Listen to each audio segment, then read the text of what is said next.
ప్రభు అయినటువంటి యేసుక్రీస్తు నామానికి స్తోత్రాలు. అందరికీ ప్రైజ్ ది లార్డ్. సామెతల గ్రంథము 2వ అధ్యాయం 1వ వచనం చదువుకుందాం. నా కుమారుడా, నీవు నా మాటలను అంగీకరించి నా ఆజ్ఞలను నీ యొద్ద దాచుకున్న ఎడల అంటున్నాడు. ఏమంటున్నాడు భక్తుడు అనంటే, నా కుమారుడా, నీవు నా మాటలను అంగీకరించి నా ఆజ్ఞలను నీ యొద్దకు దాచుకున్నాలని దేవుని వాక్యం ఇక్కడ సెలవిస్తుంది. ఆజ్ఞలు అనగా ఏమి మనం ఇక్కడ చూసుకుందాం. మనం ఎలా ఉండకూడదు, ఒకవేళ ఆజ్ఞలు అనుసరించాలంటే ఏ విధంగా ఉండాలి, ఆజ్ఞలు అనుసరించని వారు ఏ విధంగా ఉంటారు అనేది కొన్ని మాటలు చూసుకుందాం మనం ఇక్కడ. నిర్లక్ష్యంగాను సోమరితనంగాను ఇహలోక సంబంధమైన ఆశలతోనూ ఉండేవారికి ఏముంటుంది, జ్ఞాన వివేకాలు లభించవు కదా. జాగ్రత్తగా, నిర్లక్ష్యము, సోమరితనము, ఇహలోక సంబంధమైన ఆశలతో ఉన్న వారికి ఏం లభించదంటే జ్ఞానము లభించదు. ఎందుకు జ్ఞానము వివేకాలు లభించవు? అవి లభించాలంటే వాటి విలువను గ్రహించి ధనరాశులను వెతికినట్టు వాటిని పట్టుదలతో వెతకాలి. ఏ వేటిని వెతకాలి పట్టుదలతో? జ్ఞానమును, వివేకమును. అవి లభించాలంటే ధనమును వెతుకుచాం చూడు మనము. దాచబడిన ధనము కొరకు పరిగెత్తి దానిని వెతికినట్లు జ్ఞానమును మనం వెతకాలి. మరి మనం వెతుకుతున్నామా జ్ఞానమును? పట్టుదల కలిగి ధనరాశులు వెతికినట్లు ఆశ కలిగి వెతుకుతున్నామా? మరి మాకు అంతే ఉంది, మాకు మెమొరీ పవర్ మా పిల్లలకు మాకు అంతే ఉందని సరిపెట్టుకుంటున్నావా? నీకు నీ బిడ్డలకు ఫుల్ మెమొరీ పవర్ కావాలంటే దేవుడు వాక్యం సెలవిస్తుంది. నీకు జ్ఞానము కొదవగా ఉంటే నన్ను అడుగుము, నేను ధారాళంగా దయచేస్తాను అని. మరి దేవుడు వాగ్దానం చేశాడు. వాగ్దానం చేసిన దేవుడు నమ్మదగినవాడు. కాబట్టి ఆ జ్ఞానాన్ని దేవుడి దగ్గర సంపూర్ణంగా అడిగితే దేవుడు తప్పకుండా ఇస్తాడు. కాబట్టి అదే సామెతలు 8:10 చూసుకున్నట్లయితే, వెండికి ఆశపడక నా ఉపదేశం అంగీకరించుడి. ఏమంటున్నాడు ఇంకా ఇక్కడ? మేలిమి బంగారు నాశింపక తెలివినందుడి అంటున్నాడు. వెండిని ఆశింపకు, మేలి బంగారం నాశింపకు. నా ఉపదేశం, నేను చెప్తున్న మాట విను, తెలివిని నేర్చుకో అంటున్నాడు. అంటే తెలివి, వివేచనలు ఎక్కడ దొరుకుతాయి? యెహోవాయందు భయభక్తులు కలిగి ఉండుటయే జ్ఞానమునకు మూలము. యెహోవాయందు భయభక్తులు కలిగి ఉండుటే తెలివికి మూలము. వివేచన అనుగ్రహించేది దేవుడు. అంటే దేవుడి యొక్క ఉపదేశం అంటే మనకు భయం వస్తుంది, భక్తి వస్తుంది. ఆ భక్తిలో మనకు మెమొరీ పవర్ ఉన్న ప్రతి వారికి మెమొరీ పవర్ అధికంగా ఉంటుంది. అధికంగా మెమొరీ పవర్ కావాలంటే, జ్ఞానం అధికంగా లభించాలంటే మొట్టమొదటగా దేవుడి ఉపదేశం అంగీకరించాలి. ఆయన మాట వినాలి. మాట విన్న తర్వాత అప్పుడు నీవు వెతుకుతున్నది ఆయనను కాబట్టి ఆయన నీలో ఉన్న కొదువలను చూస్తాడు. ఏమి నీ కొదువగా ఉంది, ఏది నీకు అక్కరగా ఉందని చూస్తాడు. నీకు జ్ఞానము కొదువగా ఉంది, తెలివి కొదువగా ఉంది కాబట్టి భూమి మీద బ్రతుకుటకు నీకు ఏ సొల్యూషన్ దొరకట్లేదు.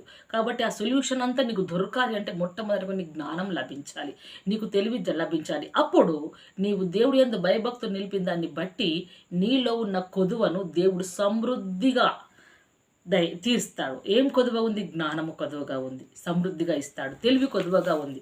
ఎలా ఇస్తాడు దేవుడు? సమృద్ధిగా ఇస్తాడు. అదే యోబు గ్రంథంలో చూసుకున్నట్లయితే భక్తుడు అంటున్నాడు, జ్ఞానము ఎక్కడ దొరుకును, వివేచన దొరుకు స్థలము ఎక్కడనున్నది అని అంటున్నాడు. అని ఏమంటుండు?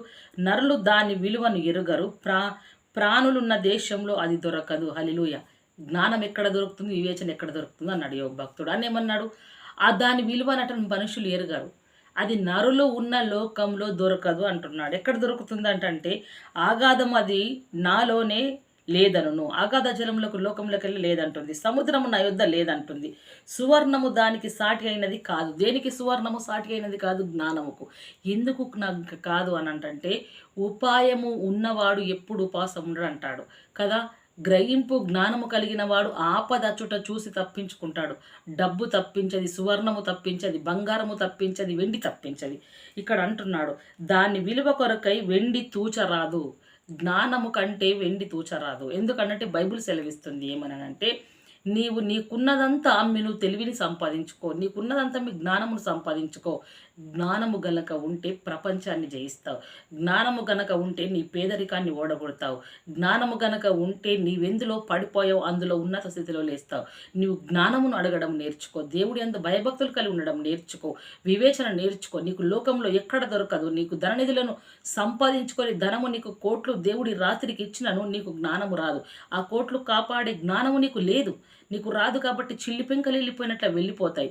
నీకు అదే నీ దగ్గర రూపాయి లేదా జ్ఞాన సమృద్ధిని దేవుడిని అడుగు. ఆ జ్ఞాన సమృద్ధి నీకు ఐశ్వర్యాన్ని తీసుకొచ్చి పెడతాడు. సాల్మోన్ రాజు అడిగాడు, నాకు వివేకం ఇవ్వమంటే దేవుడు సమస్తం ఇచ్చాడు కదా, వివేచనను అడగాలి. ఇక్కడ అంటున్నాడు, అది ఓపీరు బంగారంకైనను విలువగల గోమేధముకైనను నీలములకైనను కొనబడదగినది కాదు. ఇంతటి విలువలైన వాటికి కూడా జ్ఞానము కొనదగినబడది కాదు. సువర్ణమైనను స్ఫటికమైనను దానితో సాటి కావు. ప్రశస్తమైన బంగారు నగలు ప్రతిగా ఇది ఇయ్యబడదు.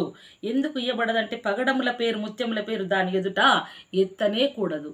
పగడాల ముత్యాలు ఉన్నాయంటే ఎవరికి లాభం లేదు. జ్ఞానం కావాలి, వివేచన కావాలి, తెలివి కావాలి కదా. మనం ఎందరినో చూసుకున్నాం, పరిశుద్ధ గ్రంథాన్ని చదివి పెట్రోల్ కనుక్కున్నారు. పరిశుద్ధ గ్రంథాన్ని చదివి మనం పెట్టుకునే పిన్నిస్ కనుక్కున్నారు కదా. పరిశుద్ధ గ్రంథాన్ని చదివి మత్తు ఇంజెక్షన్ కనుక్కున్నారు. పరిశుద్ధ గ్రంథాన్ని చదివి లైట్ను కనుక్కున్నారు. పరిశుద్ధ గ్రంథాన్ని చదివి విమానమును కనుక్కున్నారు. ఇంకా నానా విధములు. వారెందరు ఎవరు? జ్ఞానము లేనివారు, ఏ ఆలోచన లేనివారు. కాబట్టి మనము కూడా జ్ఞానం అడిగితే దేవుడు తప్పకుండా మనకిస్తాడు. వారి దగ్గర వెండి బంగారాలు ధనధాన్యములు ఉండి అవన్నీ కనుగోలేరు. కానీ దేవుడిని అడిగారు, దేవుడి యందు భయభక్తులు నిలిపారు.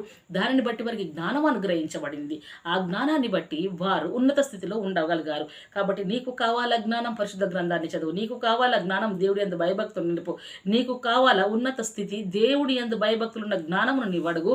పట్టుదలతో వెండిని వెతికినట్టు జ్ఞానమును వెతుకు. దేవుడు నీకు అప్పుడే సమృద్ధిగా ఇస్తాడు. నిన్ను ఉన్నత స్థితిలో ఉంచుతాడు. నీవు నా బ్రతికింతే ఇంతే అని ఇంట్లోనే కూర్చుంటే నీకేమీ రాదు. నీవు దేవుడి పాదాలు పట్టుకోవాలి. ప్రతి క్షణమందు దేవుడిని ఆశ్రయించాలి. బైబుల్ చదవాలి, బైబుల్ని అనుసరించాలి. అప్పుడు దేవుడు జ్ఞానం అనుగ్రహిస్తాడు. జ్ఞాన సంపాద్యము కెంపుల కన్నా కోరదగినది. ఎలా ఉంటుందో తెలుసా? జ్ఞానము కలిగి ఉంటే ఏ మూలన ఏది దాగి ఉన్న దాన్ని పొందుకునే ఆకాంక్ష ఉంటుంది. అది ఏ రీతిగా మనము సంపాదించుకునే ఆకాంక్ష ఉంటుంది అంటున్నాడు. కుషు దేశపు పుష్పారాగము దానితో సాటి కాదు.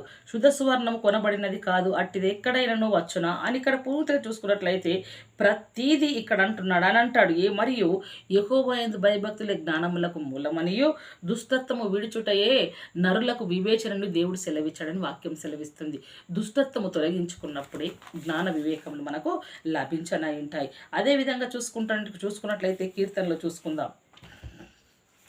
అవి బంగారు కంటేను మేలిమి బంగారు కంటేను కోరదగినవి, తేనె కంటేను జుంటి తేనె దారుల కంటే మధురమైనది. ఏమిటది? వాటి వలన అది ముందు చూసుకుందాం. యెహోవా యందైన భయము పవిత్రమైనది. అది యెహోవా ఏమంటుండో అది నిత్యము నిలుచును. యెహోవా యందు భయం ఎటువంటిదట? పవిత్రమైనదట. అది ఎప్పుడు ఉంటుందట? నిత్యము నిలుస్తుంది. పవిత్ర హృదయము ధరించుకుంటే నిత్యము నిలుస్తుంది. దుష్ట హృదయము ధరించుకుంటే అది ఎప్పుడు తొలగిపోతూనే ఉంటుంది. అందులో దుష్టుడు రానే వస్తుంటాడు, మనకు అశాంతి కలిగిస్తుంది. కాబట్టి యెహోవా యందు భయభక్తులు మనకు మనసుకు శాంతి కలిగిస్తుంది, నిత్యము నిలుస్తుంది. అవి ఏమంటున్నాడు ఇంకా? యెహోవా న్యాయ విధులు సత్యమైనవి, అవి కేవలము న్యాయమైనవి. ఏంటి? దేవుని సత్యంను అనుసరించాలి. జ్ఞానము కావాలి అంటే, భయభక్తులు నిలపాలని అంటే పవిత్రత న్యాయము మనకు తప్పకుండా కావాలి. అవి ఎలా ఉన్నాయని ఇక్కడ చూసుకుంటే అవి మేలిమి బంగారము కంటేను ఇక్కడ అంటున్నాడు. ఇక్కడ ఏమని అంటున్నాడంటే అవి బంగారము కంటేను మేలిమి బంగారము కంటేను కోరదగినవి. అదే కాదు, జుంటెతేనే దారల కంటే మధురమైనవి. ఏంటి? దేవుడి న్యాయ విధులు, దేవాతి దేవుడి యొక్క పవిత్రములు అట్టిగా ఉన్నాయని ఇక్కడ భక్తుడు సెలవిస్తున్నాడు. అదేవిధంగా మనం ఇక్కడ చూసుకున్నట్లయితే వేల కొలది వెండి బంగారు నాణముల కంటే నీవిచ్చిన ధర్మశాస్త్రము నాకు మేలు అంటున్నాడు. ఎవరు? దావీదు భక్తుడు. ఏమంటున్నాడు? వేల కొద్ది వెండి బంగారముల కంటే నీవిచ్చిన ధర్మశాస్త్రం మేలు. ఎందుకో తెలుసా? ఈ పరిశుద్ధ గ్రంథము మేలు. ఈ గ్రంథములో ఉన్న సమస్తము ప్రపంచంలో దొరకని ఉన్నాయి. ప్రపంచము కనుగొననివి కనుగొంటారు. ఈ గ్రంథములో ఉన్నది అతి విలువైనది, శ్రేష్టమైనది, బలిష్టమైనది, బలమైనది, మార్గము చూపేది, మార్గదర్శి, ఆపద్ బాంధవుడు, ప్రతిదీ గ్రంథంలో ఉంది. కాబట్టి గ్రంథాన్ని భక్తుడు ప్రియముగా ఎంచాడు, గుండెలకు హత్తుకున్నాడు, హృదయంలో దాచుకున్నాడు, అనుసరించాడు, చదివాడు, గ్రహించాడు, రాజే అయ్యాడు. భయభక్తులు నిలిపి చదివి దేవుడు హృదయానుసారుడు అయ్యాడు. అప్పుడు దేవుడి సన్నిధిలో అతను గొప్ప చేయబడ్డాడు. అదేవిధంగా ఇక్కడ చూసుకున్నట్లయితే అయితే ఆయన మూలమున మీరు క్రీస్తు యేసునందున్నారు అంటున్నాడు భక్తుడు. ఎవరి మూలమున? దేవుని మూలమున మనం క్రీస్తు యేసునందు ఉన్నాము అంటున్నాడు. అదే కాదు, చూసుకున్నట్లయితే కొందరు మనుషులు తమ జీవిత కాలమంతయు ధనం కావాలని పరుగులు పెడతారు కదా. కొందరు మనుషులు ఎలా ఉంటారు? కొందరు మనుషులు జీవితకాలం అంతా ధనము కావాలని పరుగెడతారు. మరి మనం ఎలా ఉన్నాం? తమ మూర్ఖత్వంలోనే చనిపోతారు వారు. జ్ఞానాన్ని వెతికితే లభిస్తుంది. జ్ఞానాన్ని వెతికితే జ్ఞానము లభిస్తుంది మనకు. అయితే నీచమైన సంగతి ఏమిటంటే చాలామంది తమ జీవితకాలం అంతా ధనమును వెతకడములో గడుపుతారు. వెతికితే దొరకని దాని కొరకు పరిగెడతారు. అదే ఇక్కడ ఏమంటున్నాడంటే వెతికితే దొరకలేని దైవ జ్ఞానం ఎంతో గొప్పదై ఉంటుంది. ఎలా? వెతికితే దొరికితే వెళ్ళలేని జ్ఞానం లేకుండా చనిపోతారు వాళ్ళు. కాబట్టి మన జీవితకాలం అంతటిలో శ్రద్ధతో విశేషాసక్తితో జ్ఞానము కోసం వెతకాలి. మనం దేంతో? శ్రద్ధతో విశేషాసక్తితో దేవుడి జ్ఞానమును వెతకాలని ప్రభావం. మరి మన జ్ఞానం కొదవగా ఉంటే పరిశుద్ధ గ్రంథాన్ని చదువుదాం, భయభక్తులు నిలుపుదాం దేవుడి యందు. ఆయనలో ఉన్న జ్ఞానమును మనం తీసుకుందాం. లోకంలో లేనివి నూతనమైనది అన్నీ అయిపోయాయంటే ఏది అయిపోలేదు, ఇంకా సమస్తం ఉంది.